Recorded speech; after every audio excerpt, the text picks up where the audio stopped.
y que esa ley nos ha libertado de la ley del pecado y de la muerte. Es decir, hay dos leyes. Hay una ley del Espíritu y hay una ley del pecado y de la muerte.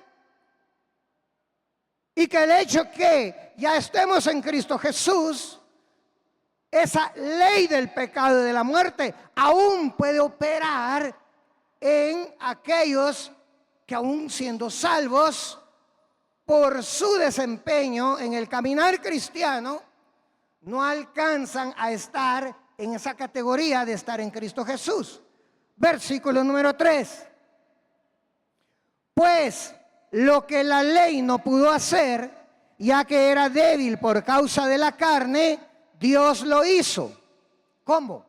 Enviando a su propio Hijo en semejanza de carne y de pecado, y como ofrenda por el pecado, condenó al pecado en la carne. ¿Para qué? Versículo 4.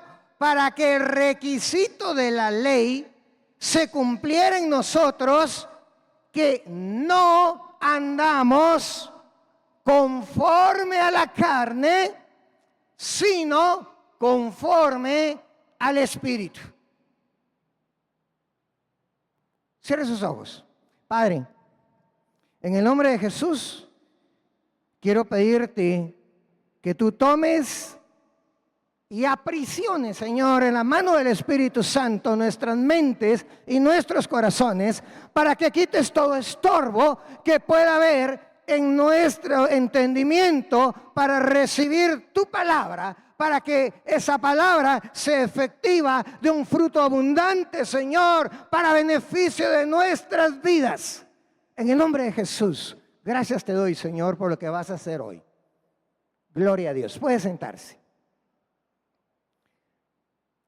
Son apenas 4 versículos. Y ni siquiera voy a poder ver los 4. Tal vez mire un par. Pero sí quiero anunciarles desde acá que hay 2 cosas de la cual Pablo nos está hablando claramente en estos versículos. Nos está hablando que hay una ley del Espíritu y que hay una ley del pecado. Que esas 2 leyes están operando en aquellos que han conocido a Cristo Jesús. Y oiga lo que le estoy diciendo, porque yo sé que habrán algunos que, queriendo ser muy tradicionales y radicales, dirán: no, el que está en Cristo ya no opera la ley del pecado. Pero permítame decirle que esto va precisamente para aquellos que han nacido de nuevo, porque aquellos que no han nacido de nuevo, no opera el Espíritu en ellos. Entonces no hay una ley del Espíritu que está operando en ellos. Porque en nosotros, los que hemos nacido de nuevo y que el Espíritu Santo está operando en nuestros corazones, Dios lo ha dejado ahí para que la ley del Espíritu pueda combatir eficazmente esa ley del pecado que todavía está operando aún en aquellos que han conocido a Cristo. Un poquito más adelante, por si todavía tiene duda, le voy a aclarar eso hasta contexto. Entonces, número 1, hay una ley de la vida del Espíritu, una ley del Espíritu, y hay una ley del pecado. Pero ¿qué ley está operando en nosotros? Depende de cómo estemos caminando en esta vida cristiana. Pues lo que dice el versículo 4, que no andamos conforme a la carne, sino conforme al Espíritu. Es decir, hay una ley del Espíritu, hay una ley del pecado. Pero ¿qué ley opera en nosotros? Depende de cómo estemos caminando. Si conforme al Espíritu o conforme a la carne. Hoy, si es que nos da tiempo, vamos a tratar de dilucidar un poco acerca de esa ley del pecado y por qué hace tanto daño en el ser humano, aún en los nacidos de nuevo. Lo primero que le quiero contar, hermanos, es que hace más o menos unos 5 días, pues estaba escuchando en una radio a un predicador que a mí me gusta mucho escucharlo. Me gusta mucho escucharlo porque es un predicador que se mantiene dentro de la sana doctrina, se nota que hay hora del Espíritu en él y los temas que comparte son bastante, casan bastante bien con lo que nosotros compartimos como doctrina dentro de la iglesia. Estaba escuchándolo cuando viene él y hablando de la carta a los romanos, y dice, bueno, para Dios, decía él, desde el punto de vista de Dios, la humanidad se divide en 2, en salvados y condenados. Para Dios no es como para el hombre. Para el hombre hay rico y pobre. Para el hombre hay blanco y negro. Para el hombre hay ladino y mestizo o indígena. Para el hombre hay hombre y mujer. Para el hombre o tiene una ideología capitalista o tiene una ideología comunista. Para el hombre tiene un montón de cosas, hermanos, que solamente nos confunde, pero para Dios no. Para Dios la humanidad simplemente o son salvos o son condenados. Y la verdad es que siendo que Dios dio gratuitamente a la humanidad la salvación, porque oiga, y ojalá el Señor tome esta palabra y la ponga en su corazón, porque esa segunda profecía tocó realmente mi corazón, porque casaba muy bien con lo que vamos a compartir hoy. Cuando decía el Señor en esa profecía que teníamos que recordarnos de nuestros primeros tiempos, de cómo caminábamos en la antigua forma de caminar, porque conforme ha ido pasado el tiempo, como que el caminar se ha modernizado, pero ese caminar modernizado en el Evangelio no es precisamente el camino que el Señor quiere que andemos. Y nos conminaba el Señor a que nosotros recapacitáramos y volviéramos a las sendas antiguas.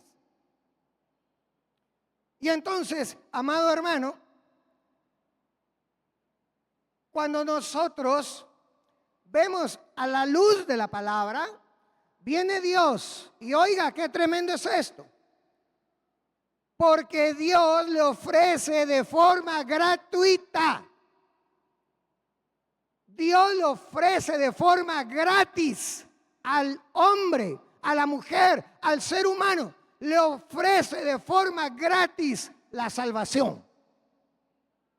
Es decir, usted no tiene que hacer nada, no tiene que hacer obras, no tiene que comprar su salvación,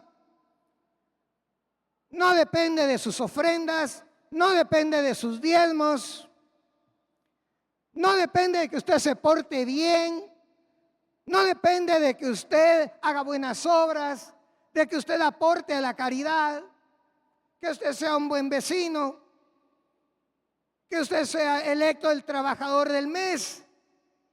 Su salvación no depende de nada de eso. La salvación Dios a usted se la dio gratis.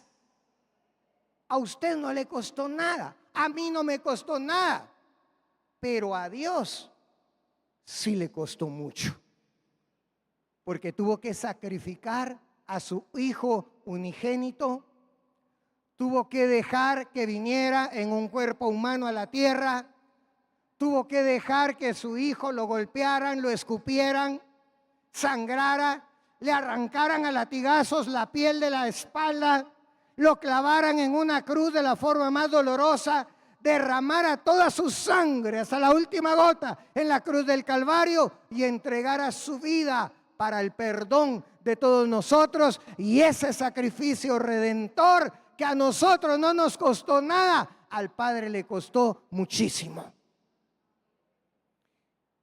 Usted no tuvo que pagar nada, pero el precio que pagó el Padre por su salvación fue el sacrificio de Jesucristo, su Hijo unigénito. ¿Pero a usted le costó algo? No. Y oiga, qué tremendo es esto, porque hermano, usted lo puede ver desde el punto de vista humano. Muchas veces, cuando usted regala algo y le da un regalo a otra persona, muchas veces el regalo que usted le da a otra persona tal vez no era lo que esperaba. ¿Y cómo lo recibe? Ay, muchas gracias. Y lo deja por ahí. Y ni lo usa ni lo olvida, y tal vez hasta se lo regala a otra persona. Es decir, no le da ningún aprecio, no le da ninguna importancia, y mucho menos se va a sentir agradecido con usted que le dio ese regalo. Y muchas veces es la actitud que tomamos los seres humanos para con Dios. Porque el ser humano, cuando algo no le cuesta, no lo aprecia. El ser humano, cuando algo no le costó dinero, no lo aprecia. El ser humano, cuando algo no le costó dolor, sudor, lágrimas, no lo aprecia. Y tenemos que tener el cuidado nosotros de no caer en esa misma situación, de no apreciar el sacrificio precioso, redentor de Cristo Jesús en la cruz del Calvario por cada uno de nosotros. Porque dice la carta a los hebreos: ay de aquel que tome por inmunda la sangre sacrificada por el Cordero de Dios. Porque si desprecia la sangre del Cordero, no le queda nada más que una horrenda expectación de muerte y de fuego eterno. Cuidado. Por eso nosotros tenemos que apreciar ese sacrificio que el Señor hizo por nosotros en la cruz del Calvario.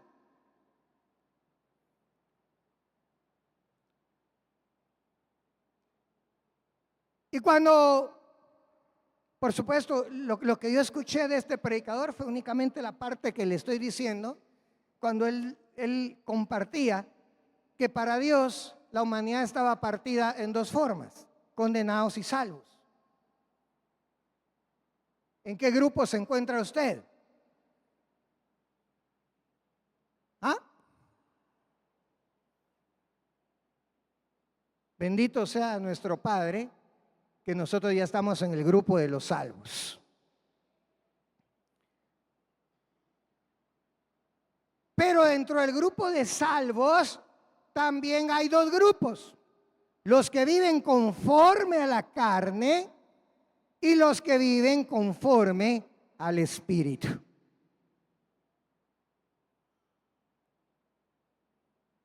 Y aquí hay una cosa bien importante, porque, amados hermanos, vuelvo a apelar a su experiencia humana, a los que ya son padres de familia. Díganme ustedes,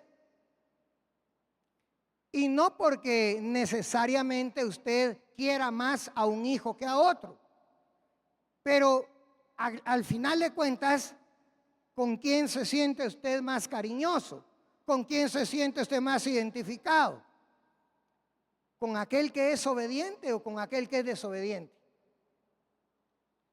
¿Con aquel que hace lo que usted le dice o el que le lleva a la contraria? Como seres humanos, nosotros tendemos a sentirnos más cercanos con aquellos hijos que son más obedientes, más apegados a los padres, que nos hacen caso. Oiga, a veces aún en contra de su voluntad, como pasó con aquellos dos hijos que tenía el finquero, que llega y le dice a su hijo mayor: hijo, quiero que me ayudes y que vayas a trabajar a la finca. Y el hijo mayor le dijo: ay, no, qué cansado, para eso hay trabajadores. No, no, no voy a ir, le dijo. Y el padre, me imagino que en su corazón haber dicho: oh, bueno, gracias a Dios que tengo otro hijo, el más pequeño. Y ya con el hijo más pequeño: hijo, hazme el favor, quiero que vayas a trabajar a la finca, quiero que vayas a ver que los trabajadores cumplan con sus tareas, que los caporales no estén maltratando a los trabajadores, etcétera. Y viene el hijo menor y le dice: ¿cómo no, papito chulo, lindo, precioso, mi vida? Claro que sí. ¡Mua, mua, mua, mua! ¿Pero qué hizo? No lo fue a hacer. ¿Y de qué sirvió ir si no fue a hacer lo que el papá le dijo? Pero dice que el hijo mayor después se le remorrió la conciencia. Me imagino que el Espíritu Santo hubiera actuado en su corazón y le hubiera dicho: mira, tu papá se ha sacrificado por ti, todo lo que tienes acá es por lo que tu papá. Bueno, al final se dijo el hijo: bueno, no muy quería, pero está bueno, lo voy a ir a hacer. Al final pregunta el Señor Jesús: ¿quién hizo la voluntad del Padre? ¿El mayor que dijo que no, pero que sí fue? ¿O el menor que dijo que sí, pero no fue? Y usted sabe que así pasa también en el Evangelio. Hay mucho hijo al que el Señor le está hablando. Y el hijo está diciendo: claro que sí, Diosito lindo, por supuesto, papito precioso, lo voy a hacer, por supuesto que sí. Pero a la hora de la hora no pasó nada.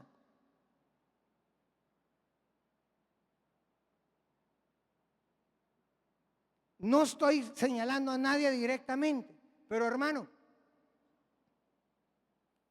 qué bueno que el Señor nos hable, que toque nuestro corazón, que nos ministre, que sintamos la presencia de Dios y nos pongamos a llorar y le pidamos perdón al Señor.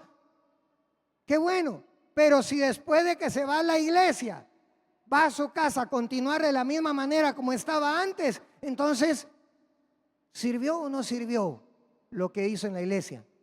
No sirvió. Es como ese hijo menor: ¿cómo no, papito lindo? Claro que sí, pero no hizo nada.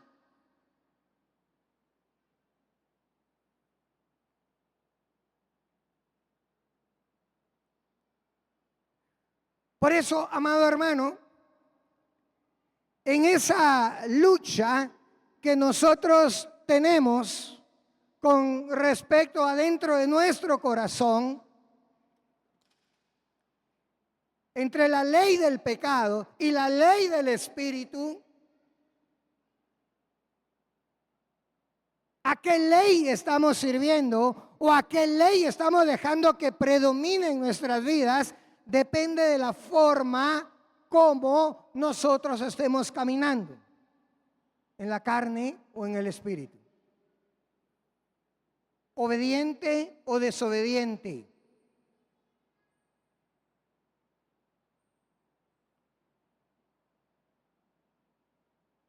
Hermano, cuando una micra de mensaje que tocó mi corazón y el Señor empezó a hablarme en mi corazón y a ministrar mi corazón.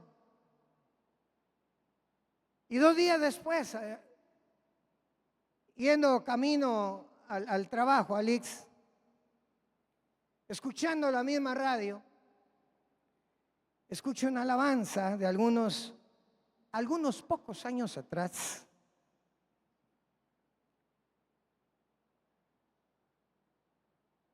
Y cuando escucho el mensaje, hermano, fue como una lanza que atravesó el corazón, porque se unió con lo del martes y me confirmaba el Señor y me hacía sentir en el corazón. Me llevó a hacer una introspección de mi vida. Me llevó a mirar hacia atrás. Yo conocí a Jesucristo en la Semana Santa del año 1986. Es decir, tengo 38 años de haber conocido al Señor.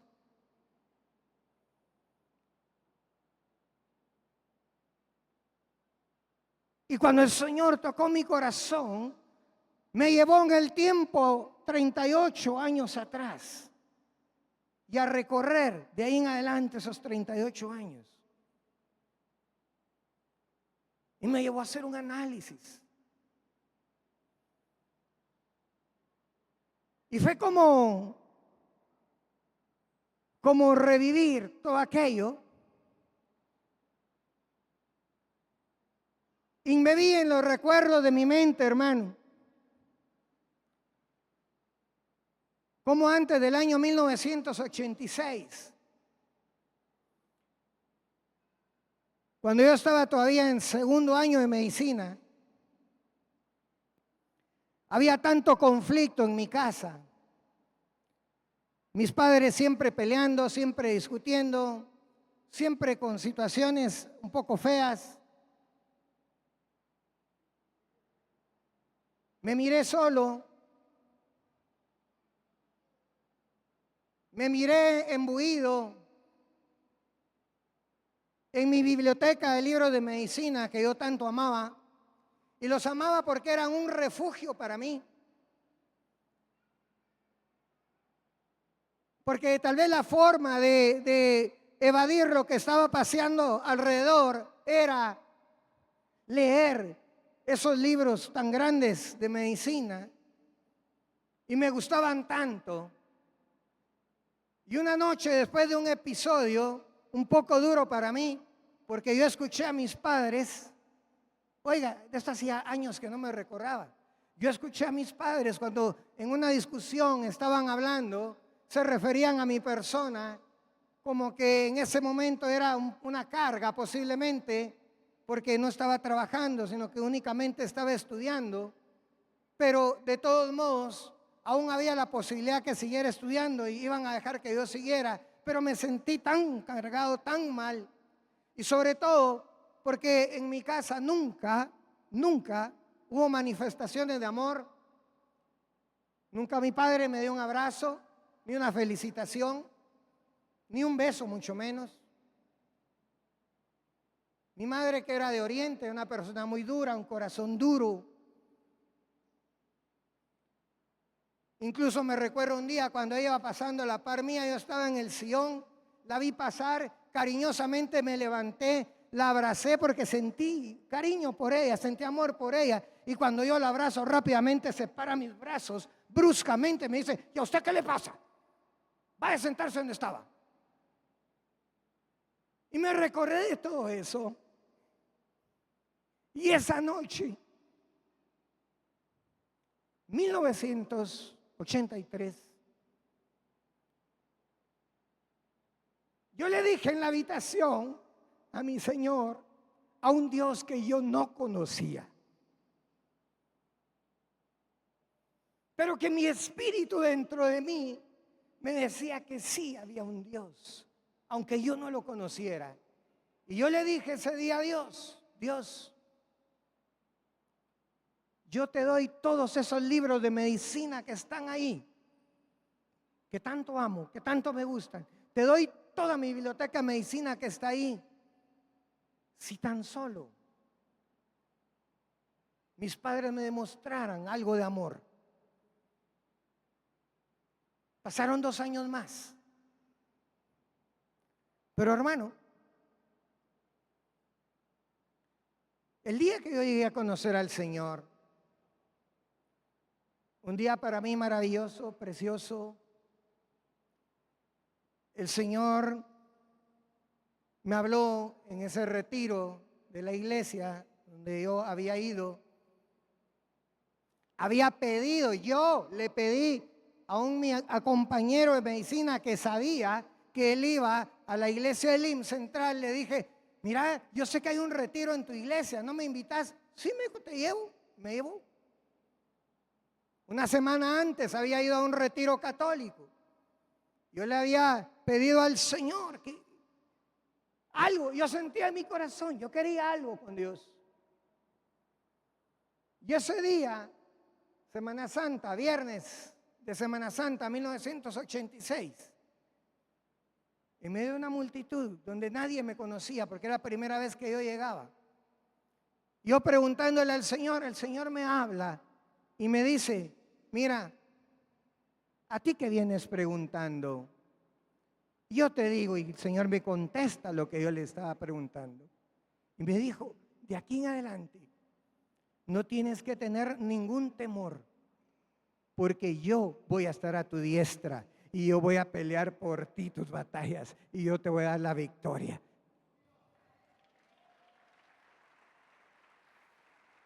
Hermano, algo hizo Dios en mi vida. Porque esos libros de medicina que le digo, a mí me encantaba leer medicina, porque bueno, por algo me metí a estudiar medicina. Cuando yo pasaba por la rotación de medicina interna, por ejemplo, en el Hospital San Juan de Dios, en la capital, para poder estudiar un problema cardíaco que estábamos viendo, hermanos, habían veces que yo tenía que leer hasta 200 páginas de una noche para la mañana siguiente, para poder estar en condiciones de ver y entender qué era lo que tenía el paciente y aprender a diagnosticar adecuadamente. Me encantaba leer, me encantaban los libros de medicina, pero hermano, yo no sé, algo hizo el Espíritu Santo en mi corazón, pero lo cambió. De repente, amado hermano, la Biblia se convirtió en el tesoro más precioso que yo hubiera descubierto en toda mi vida. De repente, estudiar la Biblia, escuchar las prédicas, las enseñanzas acerca de la palabra de Dios, se convirtió en algo para mí, como en una perla de gran precio que no podía dejar escapar. No solamente me gustaba escuchar la palabra, me gustaba leerla. Como que fuera un niño desnutrido, hambriento, leía esa palabra. Como que fuera un sediento en medio desierto que encuentra un oasis. Así me gustaba leer la palabra. Y Dios empezó a hacer unas obras preciosas en mi vida.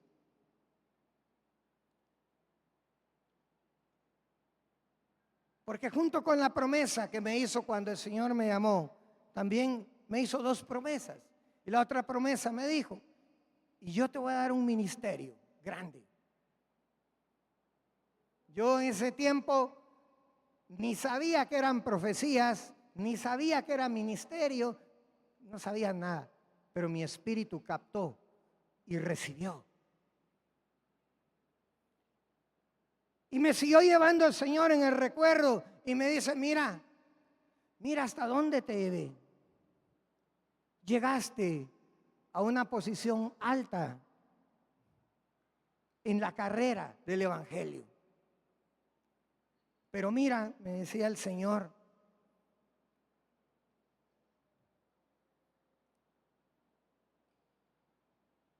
el alcanzar una posición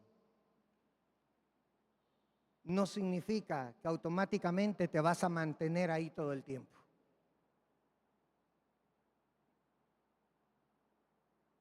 Alcanzaste una posición, pero te acomodaste. Oiga lo que me estaba diciendo el Señor. Le estoy hablando de mí primero, porque después le voy a hablar de usted.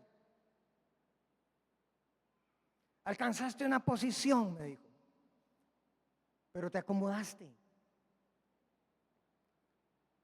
¿Y te recuerdas cómo era antes? Me empezó a decir el Señor. ¿Te recuerdas cómo te derretías de amor y hacías cualquier cosa por ir a escuchar la palabra? Te devorabas La Biblia. Cuando yo conocí al Señor, hermano, en 2 días o 3 lo más, me leí todo el Evangelio de Marcos. Y leía, y me decía el Señor, ¿te recuerdas?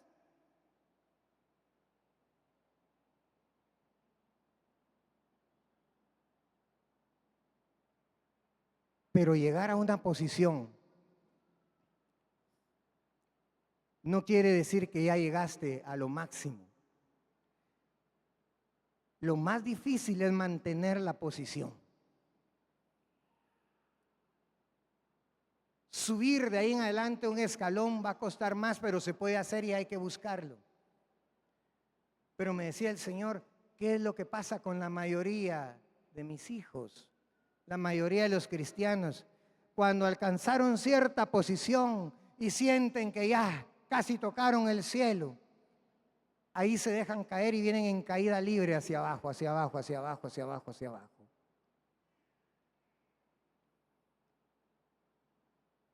Y por eso cuando el Señor nos hablaba hoy en esa segunda profecía, el Señor me tocaba el corazón porque me decía, mira, de eso es de lo que estoy hablando. De eso es lo que quiero que le recuerdes a mi pueblo.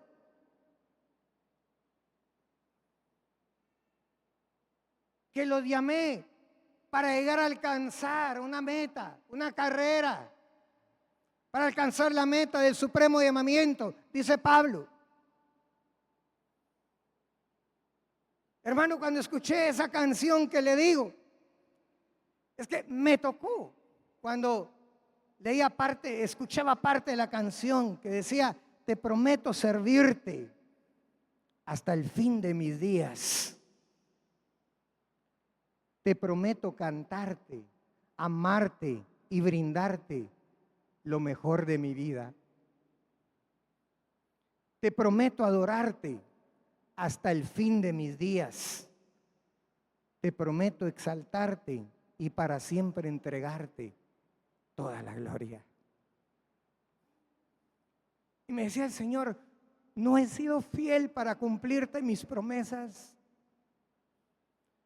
No he sido fiel para pelear tus batallas. No he sido fiel para ayudarte en toda necesidad. Sí, Señor, ha sido fiel. Y sin que Él me lo preguntara en ese momento, a mi corazón me regresó la pregunta. Porque entonces me dije, ¿y yo he sido fiel para cumplir mis promesas para con Dios? Porque escuchar eso, te prometo servirte hasta el fin de mis días. Te prometo cantarte, amarte y brindarte lo mejor de mi vida. Te prometo adorarte hasta el fin de mis días. Te prometo exaltarte y para siempre entregarte toda la gloria. Me decía el Señor, ¿y no es acaso eso lo que todo el pueblo me dice? Cuando me conocen y los saco de los problemas que tienen, cuando me conocen y los ayudo en las dificultades que tienen, cuando me conocen y los sano de las enfermedades que traen. No es eso lo que el pueblo me dice. No me dice que promete estar conmigo.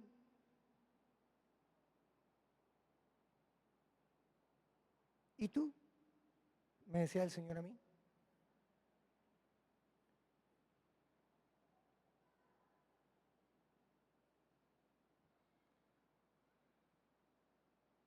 ¿Vas a cumplir tus promesas?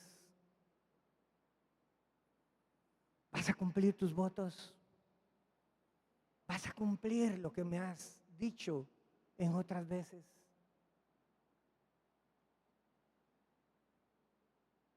Y le dije al Señor, te prometo servirte hasta el fin de mis días. Te prometo cantarte, amarte y brindarte lo mejor de mi vida.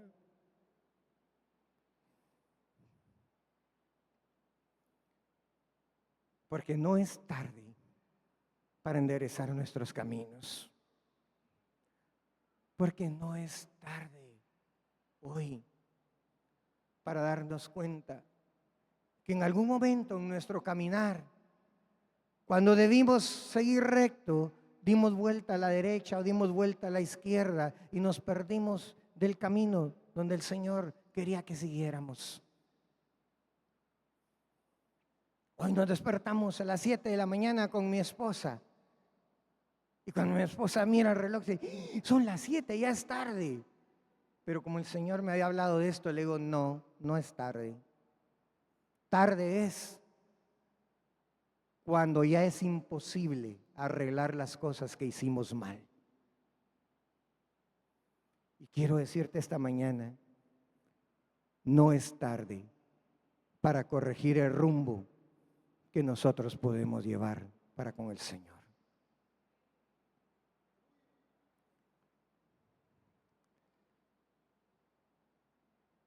Por supuesto que en ese camino hay cosas que se oponen, hay cosas, hermano, que no quieren que nosotros podamos vivir agradando al Señor. Y una de esas, hablamos hoy, es la ley del pecado.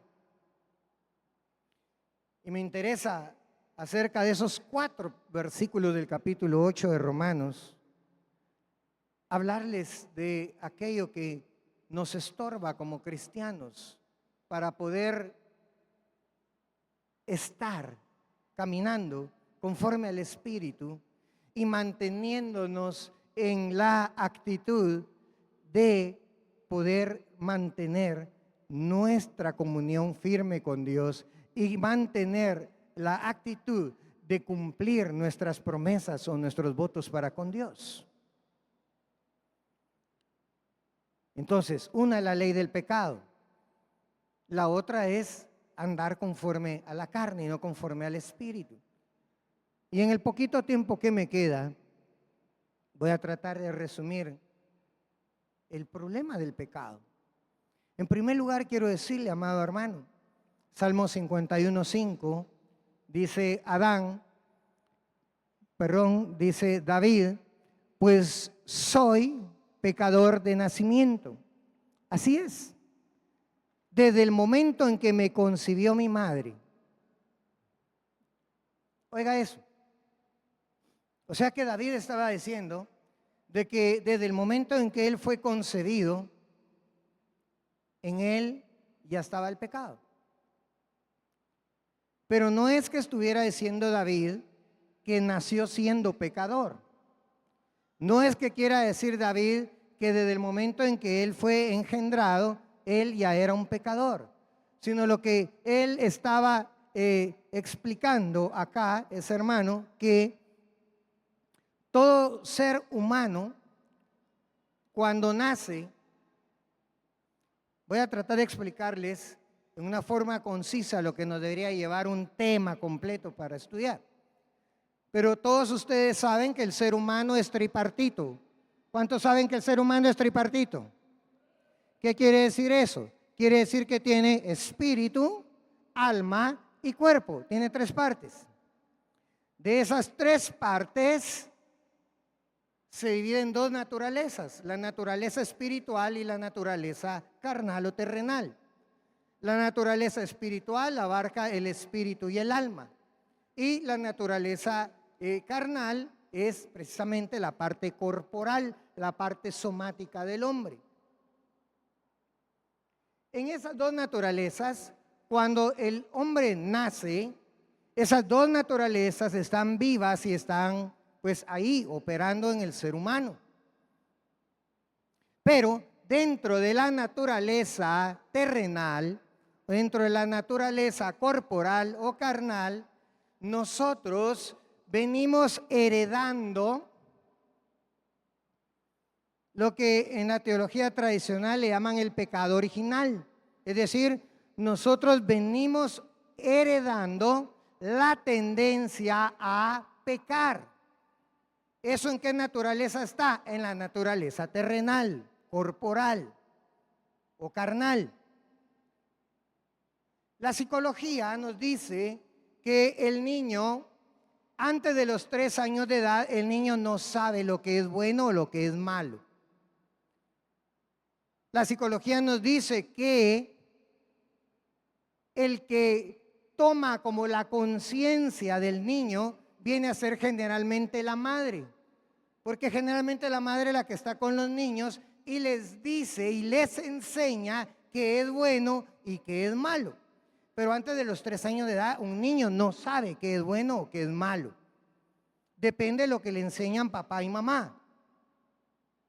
Entre los 3 a los 5 o 7 años, se empieza a desarrollar entre el niño la conciencia, el ego. Y esa conciencia, de acuerdo a lo que aprendió durante los primeros 3 años, ese niño cuando llega entre los 5 a 7 años de edad, sí ya sabe lo que es bueno y lo que es malo, lo que es correcto o lo que es incorrecto. ¿Qué significa eso? Significa que después de 5 o 7 años de edad, cuando un niño hace algo malo, ya lo está haciendo conscientemente, sabiendo que está malo lo que está haciendo. Y en el momento en que un niño sabe que lo que está haciendo está malo, en ese momento está cometiendo pecado. ¿Me van entendiendo? ¿Me van entendiendo? Poquitos hermanos. ¿Voy a repetir todo otra vez o sí me entendieron? Híjole. ¿Qué quiere decir eso? Mis amadas hermanas que hoy pasaron con sus hijas e hijos a presentarlos acá, eso quiere decir que ustedes tienen un papel muy importante con esos niños. Porque los primeros 3 años de edad son básicos para que ustedes les enseñen a esos niños lo bueno. Todavía tienen otro periodo de gracia hasta los 5 o 7 años para seguirles enseñando el camino bueno y correcto. Por eso dice la palabra, enseña al niño en su camino y cuando sea grande no se apartará de él. Pero después de los 5 o 7 años, cuando el niño hace algo malo, ya sabe que está malo y en ese momento pecó. ¿Cuál es el problema cuando peca? En el momento en que el ser humano peca, en ese momento está matando la naturaleza espiritual.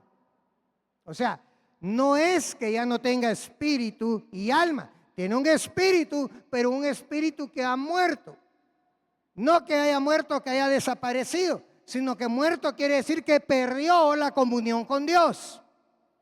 En el momento en que pierde la comunión con Dios, pierde la comunicación con Dios, pierde la comunicación, recuérdese que dice la palabra que Dios es espíritu.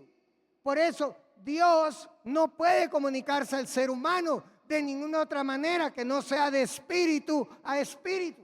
Por eso, para que el ser humano vuelva a tener comunión con Dios, es necesario que suceda lo que Jesús le dijo a Nicodemo cuando le dijo, es necesario que el hombre nazca de nuevo. ¿Y qué significa nacer de nuevo? Significa que al momento en que nosotros aceptamos el sacrificio de Cristo como Señor y Salvador, en ese momento el Espíritu de Cristo se une a nuestro espíritu, le vuelve a dar vida a nuestro espíritu y vuelve a restablecer nuestra comunión y comunicación con Dios. Y ahí volvemos a nacer de nuevo. Pero mientras no se ha dado eso, hay una naturaleza carnal que es la que está gobernando al ser humano. Y esa naturaleza carnal que está en su cuerpo, por eso podemos decirle que el pecado es heredado. El pecado viene por herencia del primer Adán. Por eso, mientras no ha recibido a Cristo como Señor y Salvador, perdió la comunicación, la naturaleza espiritual con Dios y se queda gobernando al ser humano la naturaleza carnal. ¿Sabe cuál es el problema de eso? Que la tendencia de la naturaleza carnal, dice la palabra, creo que es en Génesis 8, cuando dice Dios, cuando Dios destruyó el mundo con el diluvio, dijo el Señor: no contenderá mi espíritu todo el tiempo con el hombre. Serán 120 días lo más que llegue a vivir, porque la inclinación del corazón del hombre es constantemente hacer lo malo. Es decir, cuando no hay un espíritu vivo que esté adentro de nosotros, mientras no hay un espíritu de Cristo y un Espíritu Santo, mientras la ley del espíritu no está dentro de nosotros, la naturaleza carnal y la ley del pecado hacen y deshacen con el ser humano como ellos quieran. Y el peor de las cosas es que encima de todo eso, vendidos al pecado, consciente o inconscientemente, voluntaria e involuntariamente, nos venimos a convertir no solamente en esclavos del pecado, sino en esclavos del diablo que gobierna al pecado. Entonces, ¿cuál es el problema de la naturaleza carnal? ¿Cuál es el problema de andar en la carne? Que al andar en la ley del pecado, no solamente estamos complaciendo lo que nuestra concupiscencia, la Nueva Traducción Viviente dice nuestra naturaleza pecaminosa quiere, sino que esa naturaleza pecaminosa, antes de venir a Cristo, estaban vendidas al diablo y todo lo que hacían era para agradar al diablo. Pero ahora que estamos en Cristo, nuevas criaturas somos. Todas las cosas viejas pasaron, todas son hechas nuevas. Y ahora no tenemos que hacer cosas para agradar a la carne o al diablo. Ahora tenemos que hacer cosas para agradar al Dios que gratuitamente nos dio la redención y la salvación. Nos cambió de muerte eterna a vida eterna, de reino de tinieblas a reino de la luz.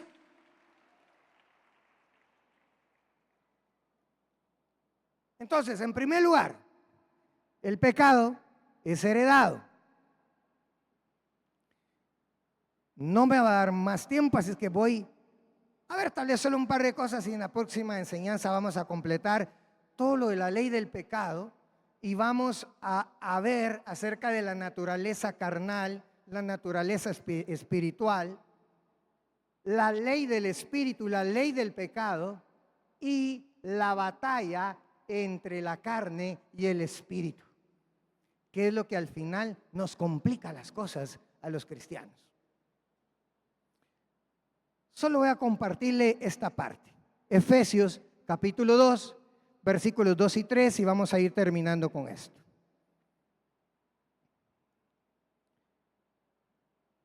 Dice la palabra: vivían en pecado, igual que el resto de la gente. Está hablando de nosotros en otros tiempos. Vivían en pecado, igual que el resto de la gente, obedeciendo al diablo. ¿Se da cuenta? Aquí estamos hablando de lo que le dije hace un momento.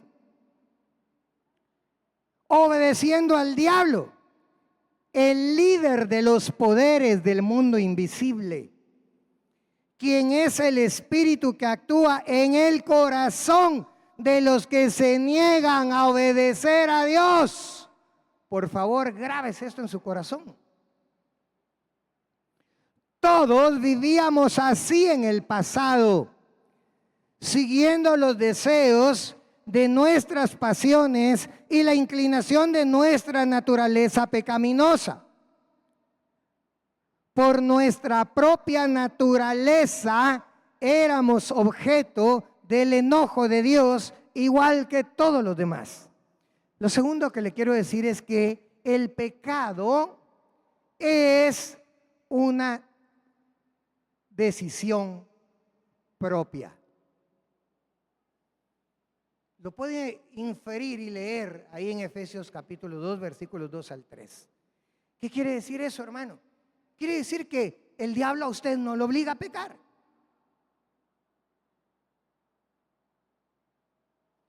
Sí es cierto, hay una ley del pecado que está actuando en usted, sí, pero no le está obligando. Usted es el que toma la decisión si hace lo bueno o hace lo malo. Y si hace lo malo, es pecado.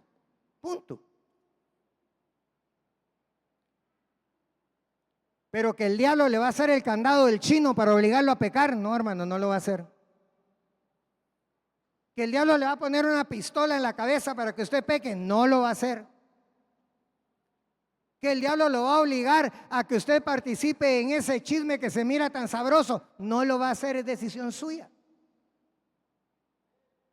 Que si usted va a ver esa película o novela que tiene bastante pornografía y que no lo va a obligar, es decisión suya.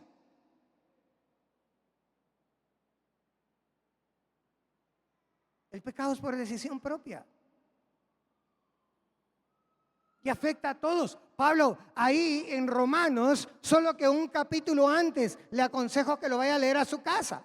Pablo explica de una forma magistral esta lucha entre la ley del pecado y la ley del espíritu, entre andar en la carne y andar en el espíritu. Y Pablo dice, es que yo no me comprendo, la verdad no me entiendo yo mismo. Yo quiero hacer lo bueno, pero lo bueno que quiero hacer no lo hago. Y lo malo que no quiero hacer es lo que yo termino haciendo. No me entiendo, decía Pablo. Miserable de mí. ¿Quién me puede librar de este cuerpo de muerte? Decía Pablo. Y estamos hablando del perito arquitecto de la iglesia. No de cualquier apóstol. El perito arquitecto de la iglesia. Luchando entre la carne y el espíritu, luchando entre la ley del pecado y la ley del espíritu, luchando entre la ley de la carne y de la muerte y la ley del espíritu. Mucho menos nosotros mocosos cristianos que ni siquiera llegamos a...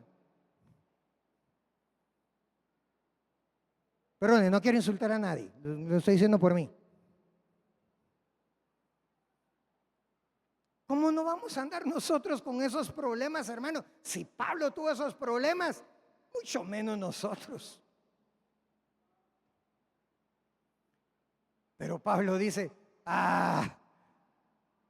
gracias a Dios sean dadas que en Cristo Jesús Él me dio la victoria sobre todo eso.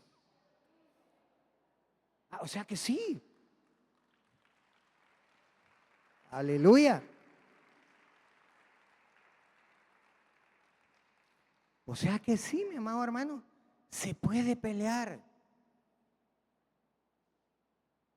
Y termino con esto, porque cuando estaba en esa situación que le cuento, entre esa palabra que escuché el martes, ese canto tan hermoso que escuché el jueves, y lo que el Señor me empezó a hablar de mí y de lo que pasa en el pueblo cristiano, me llevaba el Señor a aquella porción donde dice Pablo, no sea que habiendo sido yo heraldo,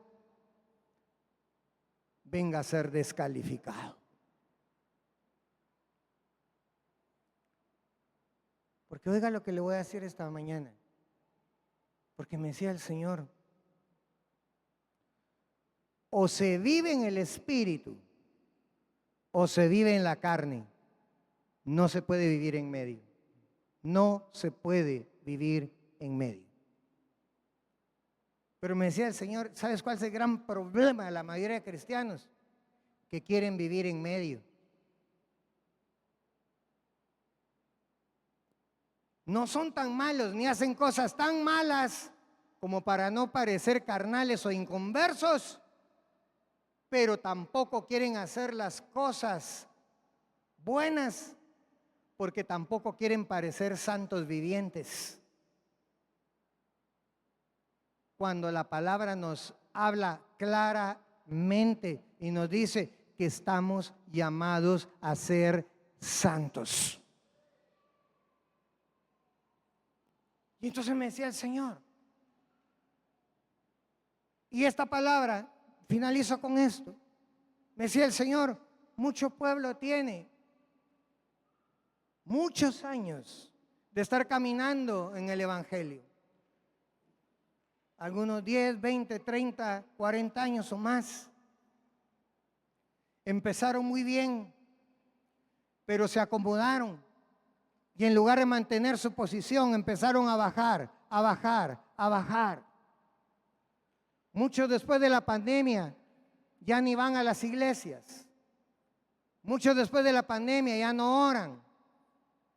Ya no leen su Biblia. Ya no quieren ir a los cultos. Y no se dan cuenta que un día fueron heraldos, pero que en su actitud puede venir el día en que se encuentren descalificados.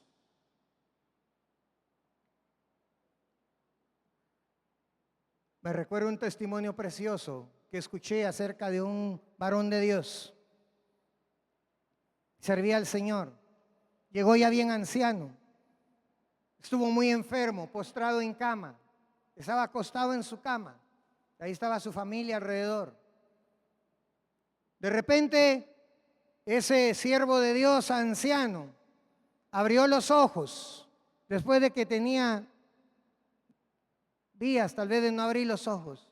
Abre los ojos, se sienta en la cama, se inclina, dobla su rodilla, baja la cabeza y se puso en posición como que si le estuvieran poniendo la corona.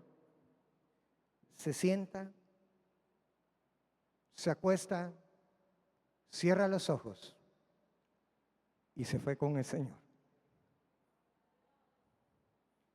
Y tuvo ese privilegio precioso todavía de ver, no sé a quién vio, a Cristo, un ángel, no sé quién llegó todavía estando vivo a premiarlo, porque había sabido mantenerse firme hasta el final, estando en el Señor. Y por eso, mi amado hermano, hoy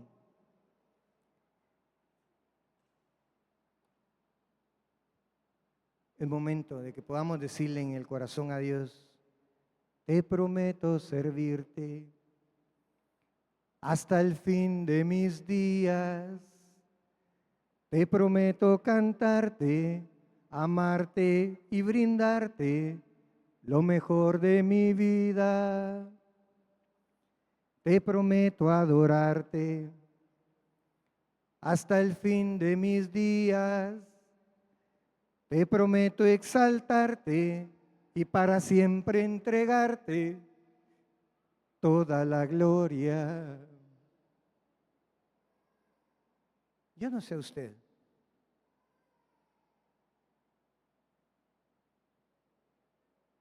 Al menos a mí me habló claramente el Señor. No es momento de seguir acomodados.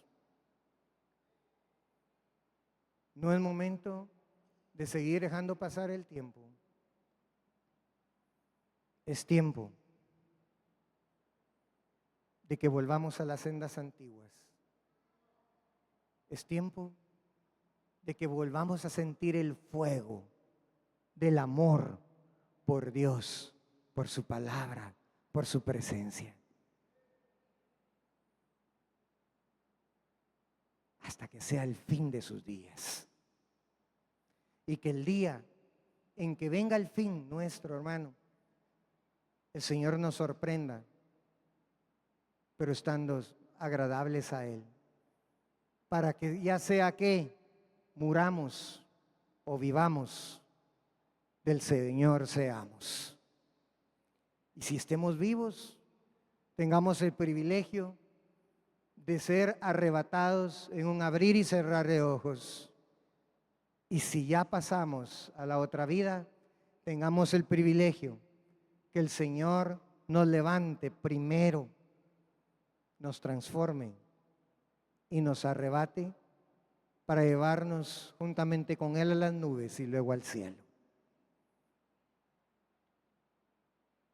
Pero a todo aquel que se considera verdaderamente hijo de Dios, hoy el Señor te dice, es tiempo que te examines, que veas dónde y cómo estás, dónde y cómo estabas al principio, y que vuelvas a las sendas antiguas, a hacer las obras que hacías en los primeros días, le dijo el Señor a aquella iglesia en Apocalipsis. Quiero que se ponga de pie, por favor.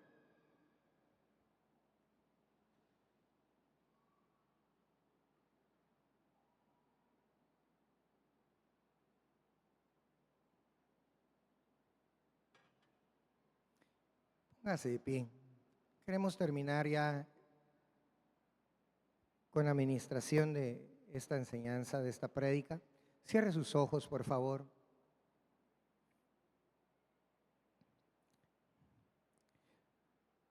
No quiero comprometer a nadie pidiéndole que pasen al frente, porque al final la obra del Espíritu Santo se hace en los corazones de las personas. Pero sí le quiero pedir en el nombre de Jesucristo que por favor se haga un examen en este momento.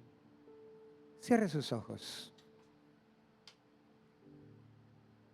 Y yo lo invito a que en este momento usted vaya en su corazón hasta aquel primer día cuando el Señor Jesucristo llegó a su vida y lo salvó.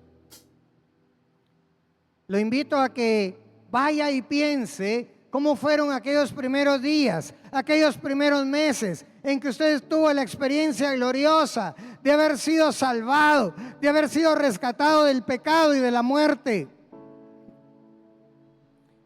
Lo invito a que usted traiga a su corazón ese recuerdo vívido de lo que usted sentía en su corazón cuando usted venía alegremente delante de Dios. Es que no había necesidad que lo invitaran a levantar los brazos, usted lo hacía solo, usted lo hacía sola. No había necesidad de decirle que Dios estaba ahí, porque el Espíritu Santo se movía en su corazón y usted sentía esa presencia de Dios. Solo quiero decirle esta mañana,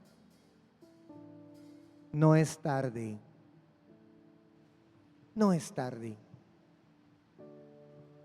Tarde es cuando usted ya no puede hacer nada por arreglar las cosas. Tarde es cuando usted ya se murió y ya no puede corregir lo malo que hizo. Hoy está a tiempo. Está a tiempo porque el pastor de los pastores hoy está delante de usted haciéndole un llamado amoroso. Hoy el pastor de los pastores tiene sus brazos abiertos y te está diciendo, mira, por ti, yo por ti inmolado fui, yo por ti mi sangre derramé, por ti inmolado fui y por gracia yo te salvé, por ti bajé del cielo, por ti bajé a la tierra, por ti renuncié a todos los poderes divinos para ocupar un simple vaso humano, un simple cuerpo humano. Por ti padecí, por ti morí, por ti.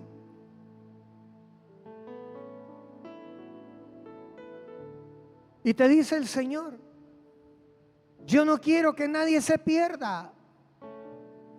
Yo quiero que todos vengan al arrepentimiento. Yo quiero que todos puedan gozar, porque moradas celestiales he apartado ya en el cielo para ustedes, te dice el Señor. Solo quiero preguntar, Deja por un lado la vergüenza, por favor. Y solo quiero preguntar, a ti que por diversas razones, no me importa cuáles sean, pero te habías alejado un poco del Señor. ¿No quieres esta mañana decirle al Señor, Señor, yo quiero regresar a ti, a tus pies? Y quiero volver a sentir todo lo que yo sentía al principio. Y quiero volver a tener una vida llena de tu Espíritu Santo como lo sentía al principio. Si tú eres uno de ellos, ahí donde tú estás, ahí levanta bien tus manos en alto, solo para que podamos llegar a orar por ti alguien. Levanta tu mano bien en alto, no tengas vergüenza. Por favor, varones y siervas del Señor. Aquí a mi lado izquierdo hay varias hermanas y hermanos que han levantado las manos. Aquí en el centro hay otra hermana que ha levantado la mano. Aquí a mi lado derecho, Julián, por favor, o Estuardo, ve y ora por aquel varón, por favor. Muévanse, por favor. Ministrenle la misericordia de Dios. Ministrele al Señor porque hay perdón, porque hoy viniste a la casa del perdón, hoy viniste a la casa de misericordia.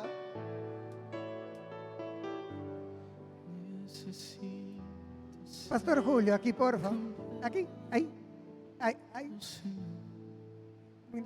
Él, sí, gracias. Por favor, mis hermanas, y aquí hasta bajaron las manos a unas hermanas que tenían su mano levantada acá. Hoy acerquémonos confiadamente ante el trono de la gracia.